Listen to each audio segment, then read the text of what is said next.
I bet that was the case. That That's was right. not, because they had 22 hours of Western programming. Amazing. Shows That is on. amazing. So you do a big portion of your column each week is focused on 50 years ago. Right.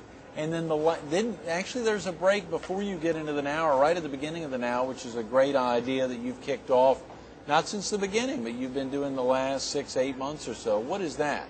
Are you referring to my quiz? Yes, your weekly quiz. And, I knew this was going to come. You knew that was going to come. Of course, we brought a handful of TV trivia. You know, Donald, our director, had some great ones. I didn't write them down, but I tell you the fascinating one, there was a lot of great TV trivia on the internet. Well, and I'm sure if folks go online to myrtlebeachherald.com or otherwise, they can see some of your weekly questions. Right. And they, of course, where do you come up with those questions? Well, some of them I get from different places, different going back, looking at different older publications. Yeah. I have a great library. Since I've got into this, my library has increased both in DVDs, VHSs, in print, everything, even newspapers. I have grabbed I had bought on an eBay customer 60 newspapers. 60 weekly newspapers from Medford, Oregon. Don't really? ask me what why prompted you to do that, Pete? I wanted to see what they wrote about television back then. Oh, so this was somebody writing about television yes. back then? In other words, what their TV section looked like, what they highlighted. Right. And what would be surprisingly is what people would do in different parts of the country, what they would highlight as what's on television that night. Right.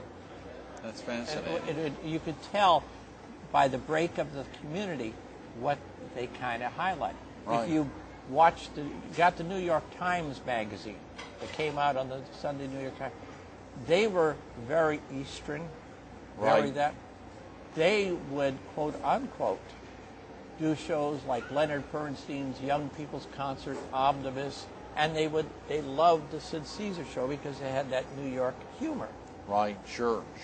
Then you would go to the West and you would find them going for, let's say, the Westerns. That was still one of the big things that was big in those places. Right. Middle America, there was, you know what one show is that killed off Sid Caesar with the most ratings?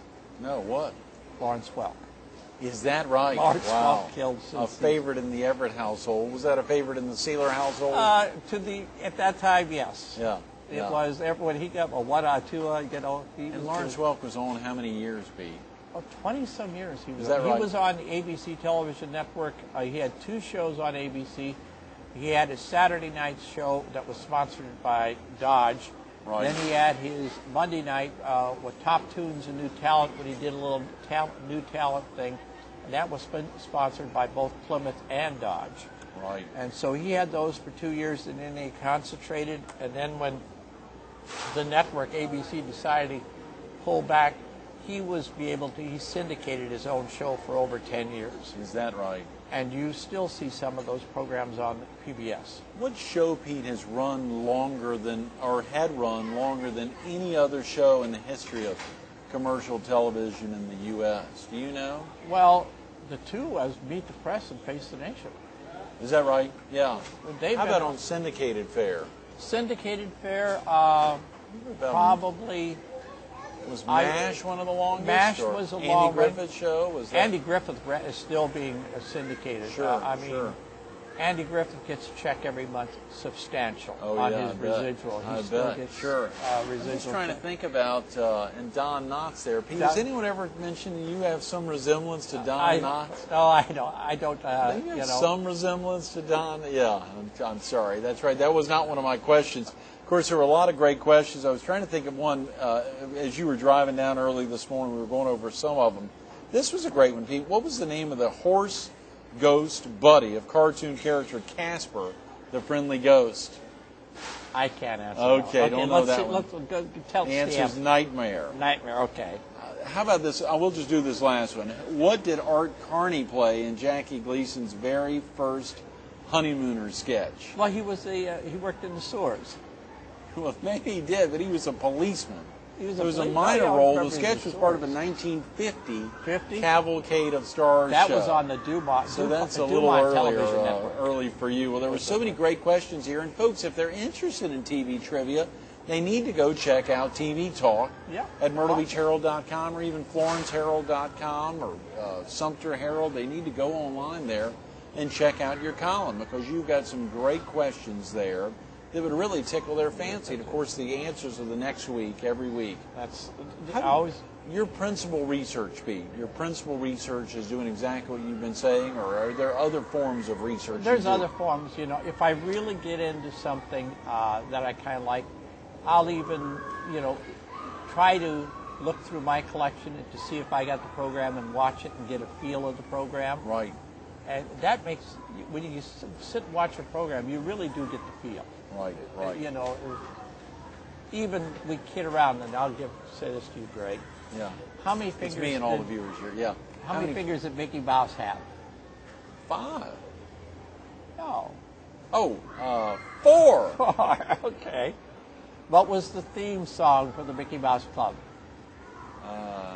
I don't know.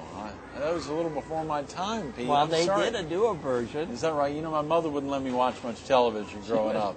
Only Magnum P.I. Only Magnum. She loved, yeah. Because she loved it. She would let me tune in. That's right. Okay, who was Magnum P.I.'s boss? Higgins. And what was his real stage name? Jonathan something. John Gillerman.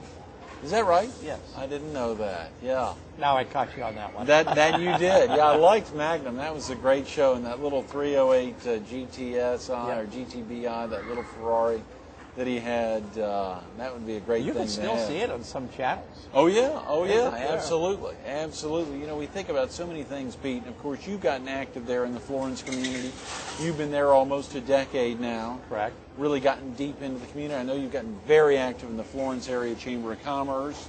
And one program in particular, share with viewers a little bit about building bridges before we get back to TV Talk.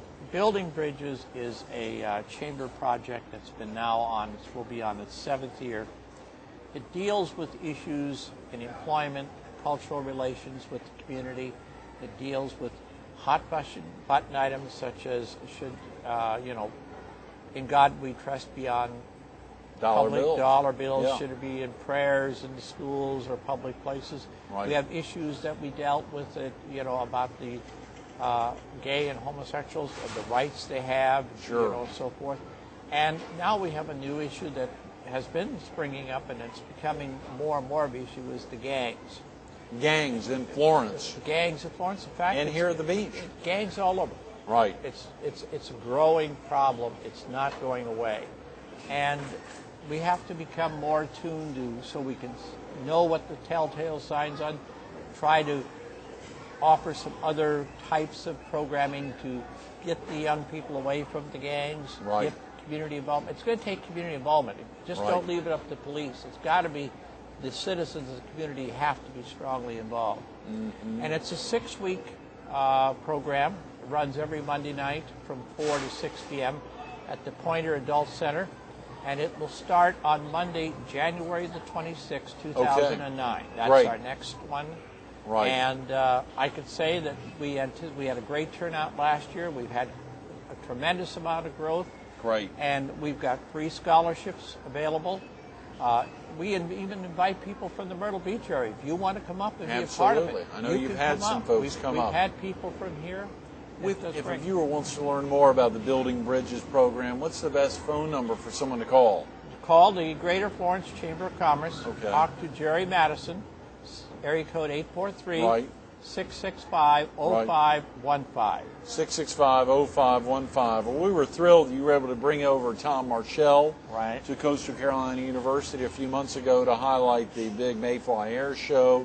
Superstar guest. You've helped line up some great guests from the PD, Pete, and we really appreciate that. Of course, you had the publisher of the publications up there, Schwartz Media, who you brought down the last time you were with us when we were down there at Atlantic Eye in Murrells Inlet, which was wonderful. But the aspect that you like most about broadcasting, Pete, what do you like most about broadcasting?